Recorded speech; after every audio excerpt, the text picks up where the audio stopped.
पूरी दुनिया में फैलाया हुआ है, झगड़ा उनका उसके ऊपर है। जिस तरीके से उनके यहां अत्याचार हो रहा है, खुलेआम अत्याचार हो रहा है, ये मैं नहीं कह रहा, ये मैंने नहीं कहा कि मैं इंडिया के साथ हो रहा है या किसी के साथ हो रहा है, बलूच से पूछ लीजिए, वो भी आपको बता देगा।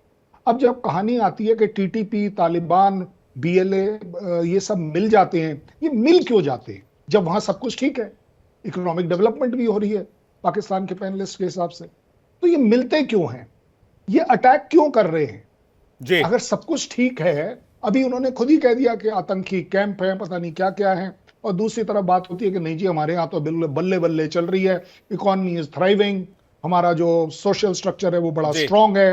मैं कौन सी ऐसी बात पर बिलीव करूं कि जहां ये प्रूव हो कि नहीं पाकिस्तान एक सही दिशा में है?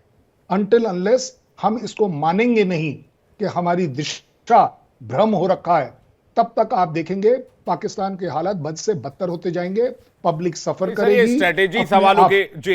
स्ट्रेटेजी सवालों के दौर में है, दायरे में है। मैं एक सेकंड हसन दुरानी जी का रुक कर लो, एक सेकंड बुखारी साहब, अब आपके साथ एक और पैनलिस्ट जुड़े हैं पाकिस्तान से, मुझे उनसे भी सवाल लेना होगा, आप रुक जाइए थोड़ा सा, उनको भी नहीं बोलने देंगे, आप रुक जाइए, स्टे कर लीजिए थोड़ा सा। हसन दुरानी, क्या तालिबान की चुनौती से निपटने के लिए पाकिस्तान तैयार है? तालिबान तो सीमा की तरफ बढ़ रहा है, आपके साथ जंग करने के लिए वो पूरी तरीके से तैयार है। मेरी सुहेल शाहीन से थोड़ी देर पहले बातचीत हुई है।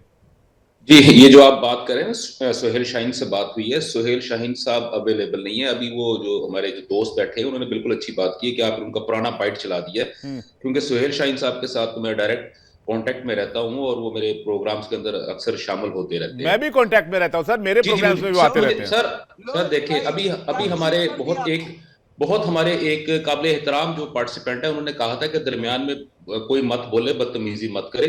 तो अगर कोई बंदा बात कर रहा है तो काइंडली उसको बात पूरी कर लेने दीजिए। मैं बड़ी देर से आप लोगों की बातें बड़े आराम से सुन रहा हूँ। दूसरी बात यह है कि आप ये कह रहे हैं कि जनाब पाकिस्तान के अंदर तालिबान के, देखिए तालिबान जो है या अफगानिस्तान की जो सरजमीन है, वहां पे पूरी दुनिया से जो वॉर लॉर्ड्स थे उनको इकट्ठा करके वहां पे लाया गया था। वहां पे किसके लिए? अमेरिका की जंग लड़ने के लिए, रशिया को तबाह बर्बाद करने के लिए।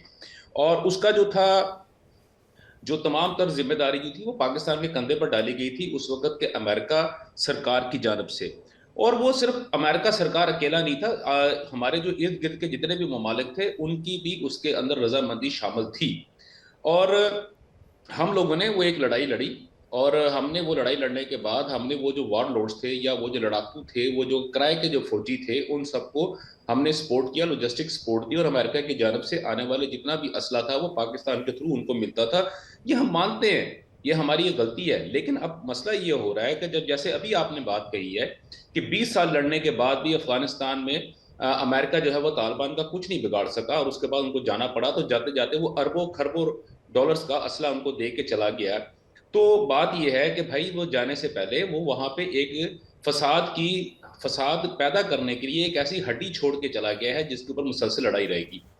पहली बात तो ये थी। दूसरी बात ये है कि ये जो वहां पे लोग मौजूद है, इनको तो सिर्फ लड़ना ही आता है, बकौले शायर कि मुझे तो इसके अलावा कुछ और करना भी नहीं आता। तो बात यह है कि अब जब इन्होंने लड़ना है तो इनको कहीं ना कहीं करीब जगह तो मिलेगी। अब इंडिया यहाँ से थोड़ा दूर है। अभी चंद दिन पहले की बात है, आप ही के जो इंडियन मीडिया के ऊपर जो है वो एक प्रोग्राम हो रहा था और उसमें ये कहा जा रहा था कि जी जो तालिबान की जानब से जो है ना वो ये बयान दिया गया है कि हम जी कश्मीर आज़ाद करवा लेंगे, हम ये कर लेंगे, हम वो कर लेंगे। तो मैंने उनको कहा था कि भाई हनूज दिली दूरस्त, कश्मीर अभी बड़ी दूर है, पहले वो अपने यहाँ के मामला तो दुरुस्त कर ले। अभी अमेरिका ने जब यहाँ पे उनकी फंडिंग जब रोकी है तो वो भूख से मर रहे हैं। अफगानिस्तान की जो हालत है, एक वक्त में आप ही के जो मीडिया के ऊपर हमें ये बताया जाता था कि जी अफगानिस्तान की इकॉनमी जो है वो पाकिस्तान की इकॉनमी से 10,000 गुना ज्यादा स्ट्रांग हो चुकी है। आधा घंटा लगा, कोलैप्स हो गई है, जमीन के अंदर गिर गए हैं वो बेचारे, अपने मट्टी चाटने और पत्थर चाटने के ऊपर आ चुके हैं। तो वो तो फिर आपके, अरे भाई वो आपके छोटे भाई थे। मैंने कब, अरे भाई वो आप जब अमेरिका वहां से निकला तो जश्न किसने मनाया? नहीं एक सेकंड, अब आपने बात की, अब मैंने आपको बातचीत के दरमियान टोका नहीं, मैंने बदतमीजी की नहीं। अब आप सुनिए, जब अमेरिका अफगानिस्तान से निकला तो जश्न कहां मना? पाकिस्तान में मना। पटाखे कहां छूटे? पाकिस्तान में छूटे। क्या भाई अब तो हमारे स्ट्रेटेजिक अलाई होगा तालिबान, अब हम तो जो जी चाहे वो करेंगे, अब हम भारत को जो है उखाड़ फेंकेंगे अफगानिस्तान से, अब हमें बड़ा मजा आने वाला है। ये ख्वाब तो आपने पाले थे, लेकिन ये आपका छोटा भाई दूसरे ट्रैक पर कैसे निकल गया? आप तालिबान को नहीं संभाल पाए और आप कह रहे हैं कि भाई हमसे गलती हुई और आज वो हमारे खिलाफ वो हड्डी लेकर खड़े हैं जो अमेरिका छोड़ गया है। सिचुएशन आपसे कंट्रोल नहीं हुई, आप दोष अमेरिका को दे रहे हैं। अब जवाब दे दूं? जी बोलें। जी बिल्कुल ठीक। देखिए, प्रॉब्लम ये हो रही है कि अभी आप लोगों को सबसे पहले जो है प्रॉब्लम ये है कि गुड तालिबान और बैड तालिबान। मसला ये हो रहा है कि जब हमें ये कहा जाता है कि आप जो है ना वो ये टर्म आप लोग लेके आए हैं, मैं मानता हूं हम लोग ये टर्म लेके आए हैं, लेकिन बैड तालिबान को सपोर्ट कहां से मिल रही है? अभी अगर सोहेल शाहीन साहब का अगर आप मुझे बाइट सुना रहे हैं तो 4 दिन पहले जब मेरी इनसे गुफ्तगू हुई थी तो वो इस बात के ऊपर 100% कॉन्फिडेंट थे कि अफगानिस्तान की सरजमीन जो है, अफगान जो हुकूमत है वो पाकिस्तान के खिलाफ इस्तेमाल नहीं कर रही।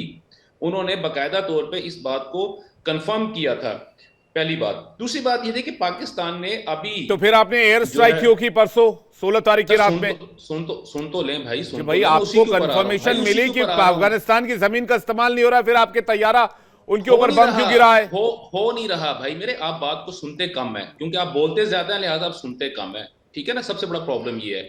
मैं आपसे ये बात कर रहा हूं, उन्होंने कहा कि अफगानिस्तान की सरजमीन पाकिस्तान के खिलाफ इस्तेमाल नहीं होगी, और ये बात जो है उनके अमीर ने भी ये बात मुझसे 1 महीने पहले सोहेल शाहीन ने कही थी। सर 1 महीने पहले की बात आप कि हमारी जमीन का इस्तेमाल टीटीपी का नहीं कर रहा है और हमारा और टीटीपी का कोई लेना देना नहीं है, वही बात आप रिपीट कर रहे हैं।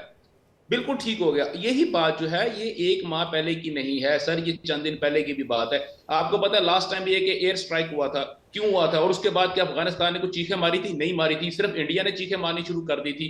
भाई इंटरेस्ट, जिसका इंटरेस्ट हिट होगा वही चीखें मारेगा ना। सोहेल शाहीन की अगर आप आज बात करते हैं, सोहेल शाहीन अगर आप अभी भी उसको टेलीफोन लाइन के ऊपर ले लें तो वो चीखें नहीं मारेगा, मासवाए आपके, क्योंकि आपका इंटरेस्ट हिट हो रहा है। नहीं, हमारा कोई इंटरेस्ट हिट नहीं हो रहा। मैं हो रहा है ना, यूके देवनाथ जी के पास जा रहा हूं, हमारा कोई इंटरेस्ट हिट नहीं हो रहा, पहली बात। दूसरी बात ये कि भाई बोया पेड़ बबूल का तो आम कहां से आएगा उसमें? दुरानी साहब बात तो यही है ना, समझिए ना मेरी बात, मैं कहने की कोशिश क्या कर रहा हूं। आप लोगों ने क्या करा है? आप लोगों ने 47 से डे 1 एजेंडा रहा है पिछले 75-80 सालों में, स्टेट स्पॉन्सर्ड टेररिज्म के खिलाफ रहना है। नहीं, बिल्कुल गलत है, बिल्कुल सही बात है, ये दुनिया जानती है इस बात को। ओसामा बिन लादेन से लेकर जैश ए मोहम्मद का सरगना हाफिज सईद से लेकर मसूद अजहर से लेकर दाऊद इब्राहिम से लेकर सारे दुर्दांत टेररिस्ट कहां पाए जाते हैं भाई? अफगानिस्तान में, तालिबान में पाए जाते हैं। बिल्कुल बिल्कुल। अभी आप कह रहे थे कि हमने बड़ी कोशिश की कि हमने एक बंदे को फांसी दे सके, लेकिन हम उसको फांसी नहीं दे सके। आप मान रहे हैं कि वो आपका टेररिस्ट था जो कि आपने पाकिस्तान के अंदर इम्प्लांट किया हुआ था, पाकिस्तान को डिस्टेबलाइज। भाई आप ईरान के चाबार से किसी को भी उठा लाएं और बोल दे ये इंडिया का टेररिस्ट, हम मान थोड़ी लेंगे। दुरानी साहब आप दिन को रात कहेंगे, तुम रात थोड़ी कहने लग जाएंगे। यूके देवनाथ सर के पास जा रहा हूं, काफी देर हो गया। यूके देवनाथ सर, इनको तालिबान अभी तक समझ नहीं आ रहा है, जबकि हमें समझ आ रहा है कि तालिबान क्या चीज है। यूके देवनाथ जी। विवेक जी, मैं अपने दोनों पाकिस्तान के दोस्तों से एक ही चीज बोलना चाहता हूं कि पाकिस्तान कोशिश करे कि पड़ोसियों के साथ ठीक से रहे। आज ये हिंदुस्तान के साथ दुश्मनी मोल रहे हैं, इन्होंने अफगानिस्तान के साथ झगड़ा कर लिया, ईरान के साथ सिस्तान बॉर्डर पर इनका टेंशन है। तो हो क्या रहा है? हो ये रहा है कि पाकिस्तान की जो सरकार है, कोई भी हो, मैंने पीपीपी का टेन्योर देखा, पीटीआई का टेन्योर देखा, अभी पीएमएलएन का टेन्योर देखा, हर सरकार जो है पाकिस्तान की आर्मी और आईएसआई के हाथ से खेलते खेलते दुश्मनी मोल रही है ईरान से। सिस्तान में उधर जाते हैं पाकिस्तान की एयरफोर्स, ईरान में जाके बमबारी की। यहां पर पाकिस्तान की एयरफोर्स अफगानिस्तान में जाके बमबारी कर रही है। मैं पाकिस्तान के लोगों से एक ही दरख्वास्त करूंगा कि आप हथियारों से क्यों मामले को सुलझाने की कोशिश करते हैं? आप बातचीत से मामलों को सुलझाने की कोशिश कीजिए। आपने भारत के साथ तिजारत बंद कर दी, हमने तो हिंदुस्तान के कश्मीर में 370 लगाया। 370 लगाने का मतलब है कि हमने कश्मीर के लोगों को वही, जब 370 हटाया तो हमने कश्मीर के लोगों को वही हकूकात दिए जो बाकी देश के सिटीजन के पास है। यानी हमने तो उनकी, कश्मीर के लोगों को ऊपर से 370 हटा के उनकी हौसला अफजाई की, उनको इज्जत दी कि अब वो भारत के सिटीजन के बराबर हो चुके। आपने बदले में हमारे साथ ट्रेड, तिजारत, ट्रेड सब तोड़ लिया। आज पाकिस्तान के भाई मेरे, आप हथियार का इस्तेमाल बंद करो, बात करो अफगानिस्तान की सरकार से काबुल में। ये जो हम रोज कॉन्वॉय देख रहे हैं, हेरात से चल रहे हैं, कंधार से चल रहे हैं, देवनाथ सर वो इस बात से खुश है कि पाकिस्तान जो अफगानिस्तान में घुटनों पर आ गया क्योंकि यूएस ने एड बंद कर दी है, वो इस बात से खुश है। भाई मैंने तो पहली ऐसी कंट्री देखी है जो इस बात से खुश होता है किसी देश का नुकसान हो गया। भाई वहां पे एड बंद हो गई है, वो घुटने पर आ चुके हैं। देवनाथ सर। विवेक जी, मैं आपको बड़े दुख से कहना चाहता हूं कि आज की तारीख में पाकिस्तान को कोई भी $1 दे के तैयार नहीं है। वर्ल्ड बैंक इनको $1 नहीं देना चाहता, IMF इनको £1 नहीं देना चाहता, एशिया डेवलपमेंट बैंक इनको €1 नहीं देना चाहता। ये चले जाते हैं चीन के पास, चीन इनको लपेट के बड़े मुश्किल टर्म पे ऐसे ऐसे लोन दे रहा है जो कि पाकिस्तान की आने वाली पीढ़ियां नहीं चुका पाएगी। ये बीच बीच में एक छोटा सा कटोरा लेके चले जाते हैं सऊदी, UAE, कतार, वहां से थोड़े से डॉलर्स और पाउंड ले आते हैं, उससे ही अपना 7 दिन 15 दिन की जिंदगी निपटाते हैं। अपने को हथियारों से दूर रखिए, अपने बच्चों को पढ़ाइए लिखाइए, उनको डॉक्टर्स बनाइए, इंजीनियर्स बनाइए, तिजारत कीजिए अफगानिस्तान के साथ। आज आप हम हिंदुस्तान ने तो कितने बार बोला है कि हम पाकिस्तान को MFN यानी मोस्ट फेवर्ड नेशन का दर्जा देना चाहते हैं। आप बॉर्डर खोलिए, हमारे हिंदुस्तान से पाकिस्तान से कॉन्वॉय जाएंगे अफगानिस्तान तक, अफगानिस्तान से कॉन्वॉय व्यापार करने के लिए पाकिस्तान होते हुए हिंदुस्तान में आएंगे। आप टोल टैक्स कमाइए, आप उस पर आपकी GDP बैठे बैठे 2% बढ़ जाएगी। मैं तो इतना कह रहा हूं कि अगर आप हमारे साथ सही व्यवहार करते हैं, दोस्ताना व्यवहार करते हैं, सर मैं तो ये कह रहा हूं ऐसा भी जी आएगा कि आप नहीं, ये दोस्ताना व्यवहार की बात आप लोगों की एक्सपेक्टेशंस की मैं दाद दूंगा। आप लोग बहुत पॉजिटिव सोचते हैं, सोचना भी चाहिए पॉजिटिव, लेकिन पाकिस्तान के साथ एक्सपेक्टेशन इतनी हाई रख के चलना मुझे नहीं लगता कि मुनासिब होगा, ये गैर मुनासिब मैं मानूंगा। सजाद बुखारी कुछ कहना चाह रहे हैं, क्योंकि पाकिस्तान के सिर पर भी तालिबान नाम का खतरा मंडरा रहा है और ये बार बार घुस के एयर स्ट्राइक कर रहे हैं। अरे भाई आपको एयर स्ट्राइक करना है, आप काबुल में जाके बातचीत की, जो एक्शन लेंगे उनका इलाका है, आप घुस के बार बार एयर स्ट्राइक कर रहे हैं सजाद बुखारी जी। और फिर आप चाहते हैं कि भाई तालिबान आप पर एक्शन भी ना ले, सुहेल शाहीन मुझसे बात भी ना करें।